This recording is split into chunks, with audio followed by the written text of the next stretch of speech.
new companion appears much more formidable than your uncle. Should I be worried? You haven't been introduced. Jill, Clive has told me much about you. All lies, I'm sure. Your Stolas said that Dalamil has a bandit problem. Indeed. Although, you're a little late. They left with our food and guild days ago. Any idea where they went? The desert's a big place. Your guess is as good as mine. But the fact is, I have more immediate concerns. What did you say to me? What did you say? As if by magic. Let's just say we've yet to reach a consensus about how to solve Dalamil's little problem. And at this rate, it won't be the actions of the bandits which prove to be our undoing. It will be our own. I've tried reasoning with the dissenting parties, but even the Desert Hare has limits. Perhaps we could talk to them. What makes you think they'll listen to us? What makes you think they won't? She makes a fair point, Sid. And you won't have wasted much of your precious time if you fail. They're just across the courtyard.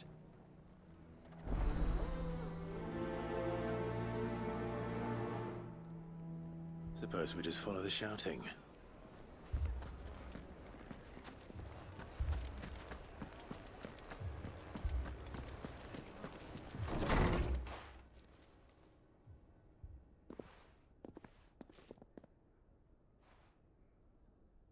You wouldn't talk like that if it had been your men whose throats were slit. Blood for blood, it's the only way. We hire mercenaries and have them mount the bandits' heads on our walls as a lesson to the rest. And what happens when those mercenaries are slaughtered like your men? Are you going to hire more? We're better off using that coin to buy food and supplies. If we hire mercenaries, the only thing we're buying is the bandits' ire. And you cannot fill empty bellies with that. Do you hear me? But what happens when they come back? Maybe it'll be your throat that's slit. That's enough. Both of you. Any more of this and I'll throw you out myself. Come back when you're ready to talk like adults.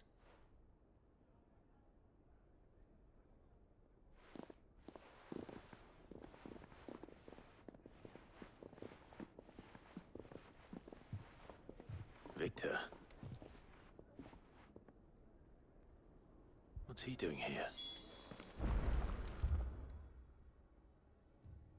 Sid. And Lady Jill. What brings you here? I was about to ask you the same thing. Costness is in chaos, and the markets have all but ceased to operate. The Briar's Kiss here in Dalamil is the only place I can reliably obtain supplies. I was here to do just that when Master Lubor told me of his troubles. He thought I might be able to talk some sense into these fools. But if you're here, I suppose his patience must be waning. Who are those people? Those were the thorns in Lubor's side. And the reason this place might be headed the same way as Costness. It's these accursed skies. The darkness is enough to drive a man to madness. Or an entire city, for that matter. We're still working on the skies. But in the meantime, perhaps we can find a solution to Dalamil's problems. I hope so. For all our sakes.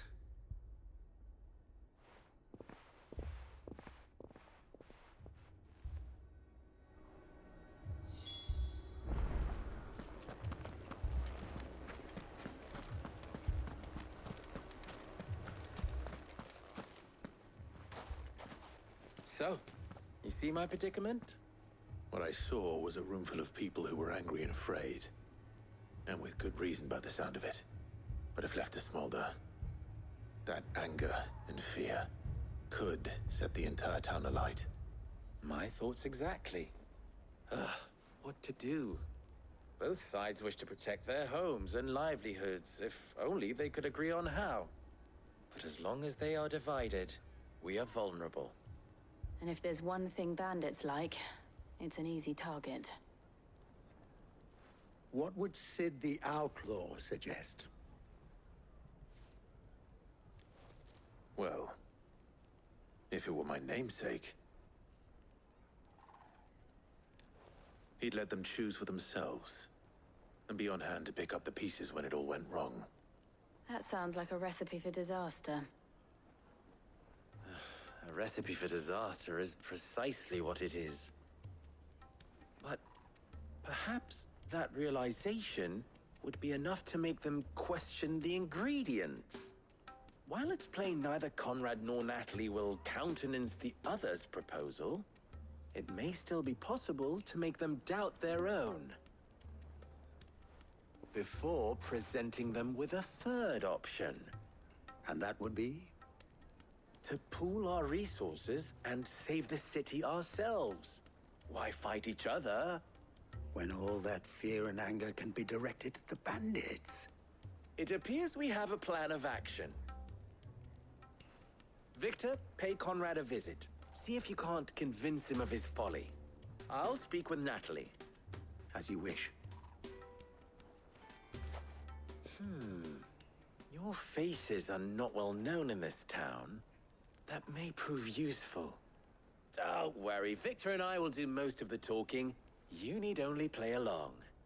Play along. What he means to say is yes.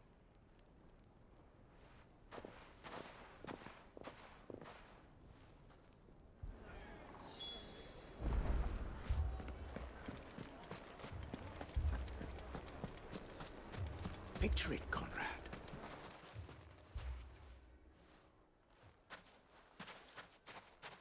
Ah, here she is. The Lady of the Spear herself. Conrad, may I introduce you to Jane, commander of the Red Wings, the oldest mercenary guild in the Free Cities. A pleasure, my lady. The pleasure is all mine.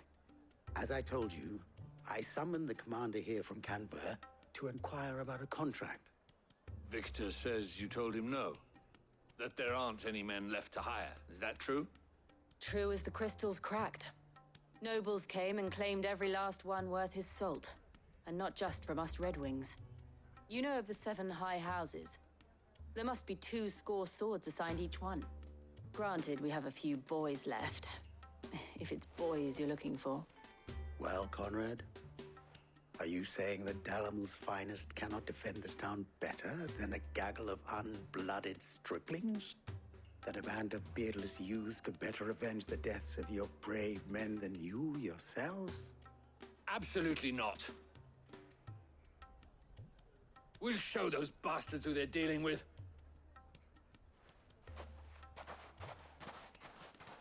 I can't believe that actually worked. Conrad's not what you call the brightest candle in the crypt. And there's a reason why I had you do the talking and not Sid. Well played, my lady.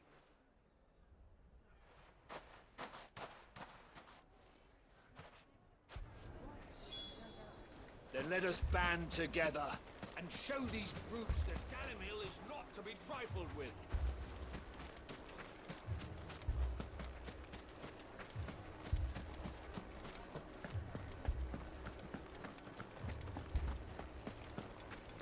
My shop. If I had my pickaxe, I would have... I mean, it may still be possible to buy something. Ah, here he is now. Natalie, allow me to introduce Lord Underhill of Randalar's prestigious League of Merchants. Lord Underhill. At your service. Underhill. I was just telling the good lady of our conversation, my lord, and how you were lamenting the state of the capital's stores. Lubor says that not only are the granaries almost empty, but that war and the Blight mean this season's harvest won't be enough to fill them for winter. Indeed, certainly that is the case. The nobles in the capital are buying up the city's stocks of barley and wine, driving the prices higher than most commoners can afford. It is only a matter of time before the peasants revolt. It is worse than I thought. If what Lord Underhill says is true, I fear we have little hope of supplementing our stores, meager though they regrettably are. And while I applaud your endeavors to dissuade our more bellicose citizens from seeking vengeance, I sense Conrad is not wrong in his assessment of the bandits' likely return. Which means that now, more than ever, we will need to secure what little we still have. Food, weapons, herbs, everything. If our humble town is to endure not only this hardship, but those that are certain to follow, we must stand united. All right. If it will help to protect my home, I'll do it. But you needn't have gone through this charade.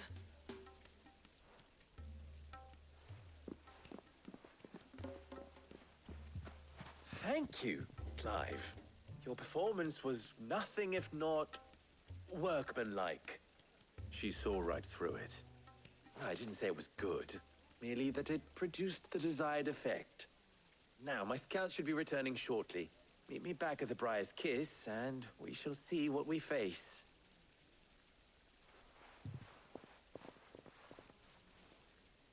I'm not convinced our roles in this ruse were entirely necessary. I don't know. Conrad seemed quite taken with you. Mummy, I'm scared. Oh, I'm ruined. Good news, Sid. Both Conrad and Natalie have somewhat gracefully accepted their new roles. With time, they may even learn to. Time no longer appears to be the luxury it was before lunch. I take it your scouts found the bandits. Technically, it would be the bandits who found my scouts. It appears they march for Dalimil as we speak. All of them. You're not serious. They don't just want food, they want the whole damn town.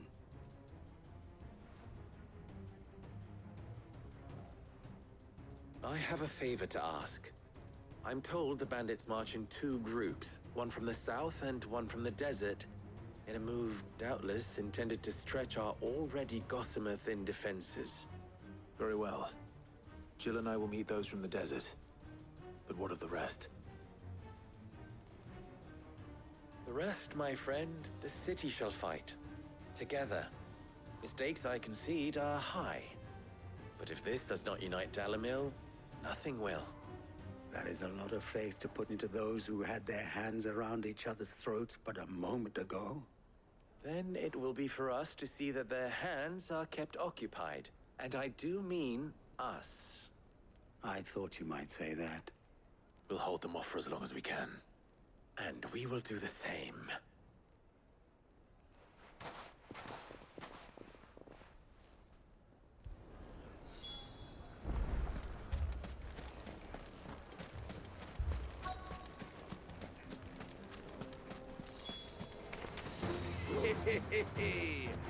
The women folk have come to welcome us. I'll take that one. He's all yours.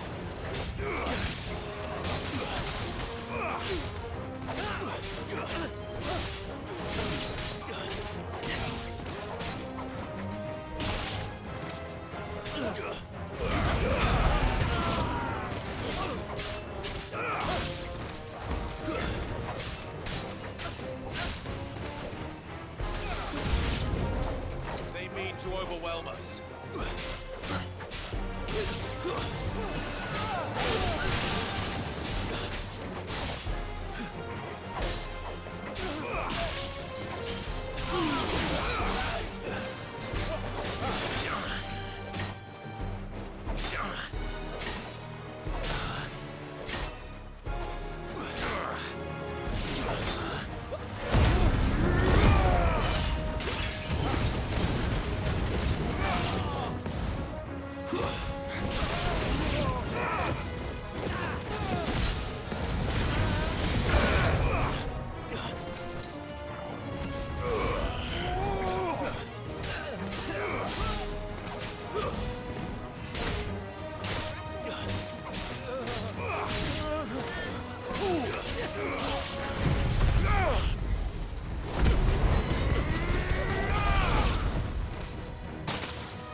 The townspeople. Could they have held out? I don't hear any fighting. What do you think? That we should hurry.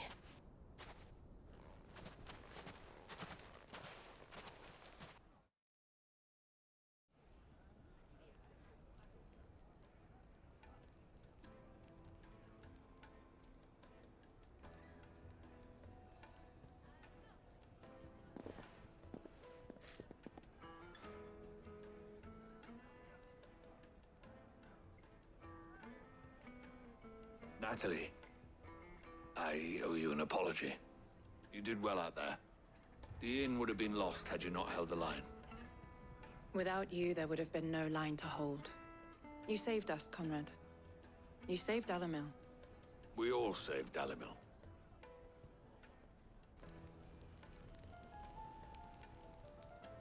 Conrad seems to have had a change of heart. I'd say they both have. I take it from your presence that our visitors from the desert won't be joining us either. Pity. The plan worked, Sid. Granted, it only took an army of bloodthirsty bandits at our gate. Calm now, Victor. Why quibble over the details? We are united, and that is all that matters. As for you, Sid, you fight considerably better than you act. I'll take that as a compliment.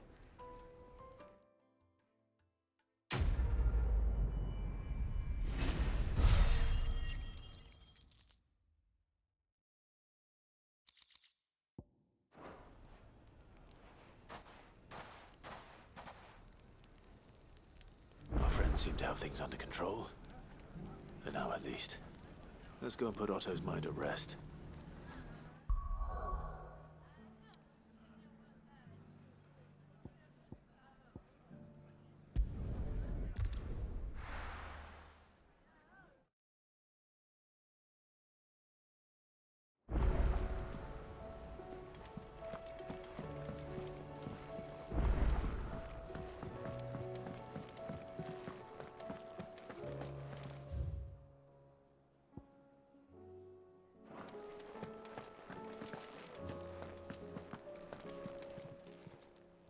Clive. Coin purse weighing you down?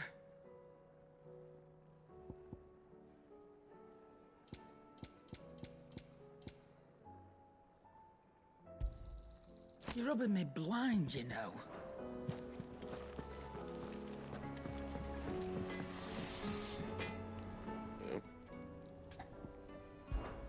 So, what'll it be?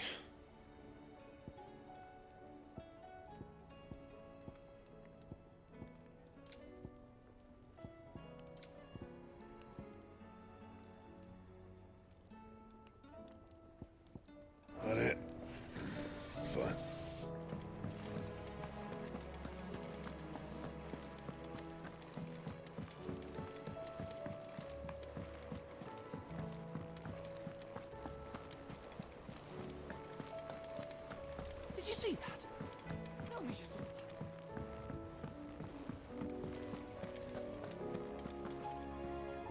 Was wondering when you turn up. Had owls from all our friends thanking you for your timely intervention. How is it you always manage to arrive at just the right moment? Luck, I suppose. Any word on the rest of the realm? Let's see. Storm's still crying out for mother crystals. The nations are still in chaos.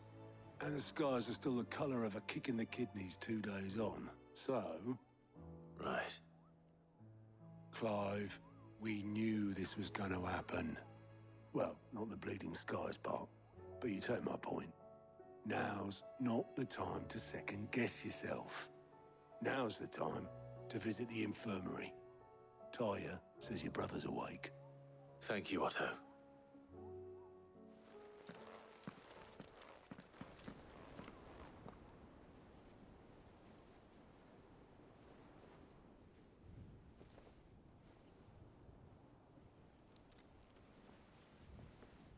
So it was not Sylvester, but Olivier who served as Ultima's puppet. And when Dion learned of this, he sought to slay the fiend.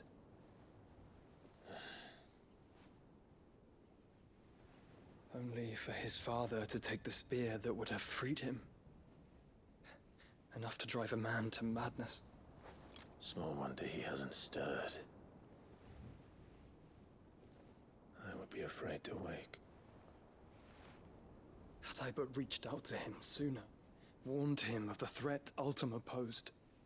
But now, both an empire and her prince lie broken. Joshua, what do you know of Ultima?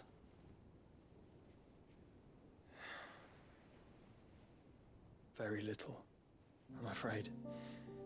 Despite my best efforts. 18 years ago, as I lay buried beneath the rubble of Phoenix Gate, 'twas not death who came for me, but another.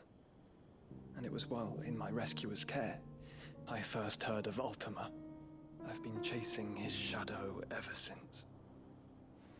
Ultima is driven by some deep, dark purpose, and for whatever reason, it would seem you are crucial to his designs. He will stop at nothing to have you, even if that means toppling an empire. But why me? What possible use could I be to such a creature? That is one of many answers that have eluded me. Yet, I am certain of this. It is not mere chance. You were chosen for a reason. All dominants carry within them the might of an icon. Nigh limitless power that is at once acutely limited. I wield fire, and only fire. And I only ice. 8 wardens for 8 elements. But you, Clive. You are different. You're special. Your abilities begin with the flames of Ifrit. But they do not end there. The fact Ifrit can even exist goes against everything we thought we knew of dominance. Perhaps Ultima has been waiting for one such as you, whose potential is truly limitless. I've encountered that thing several times now. If it or he, as you say, needs me, why hasn't he claimed me as he did the boy? Were I to hazard a guess, I'd say the two of you are somehow incompatible. His mind not properly attuned to your body. His mind? Mind, awareness, spirit, call it what you wish. But I believe Ultima to be an embodiment of the concept. This is why I struggle and fail to contain him here inside me. I'm sorry. Inside you? With every setting sun, I feel my strength wane. And though the Phoenix's flames mend the prison I have made for Ultima, they do so at a cost. We must find a means to bring an end to him before I meet my own. What were you thinking? It was that or let him take Clive. And I've always had a soft spot for my brother. But that doesn't mean you should sacrifice yourself to save me.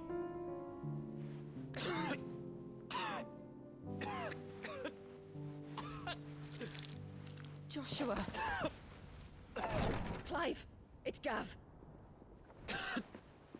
There's an army of Akashic at the gates of Canver.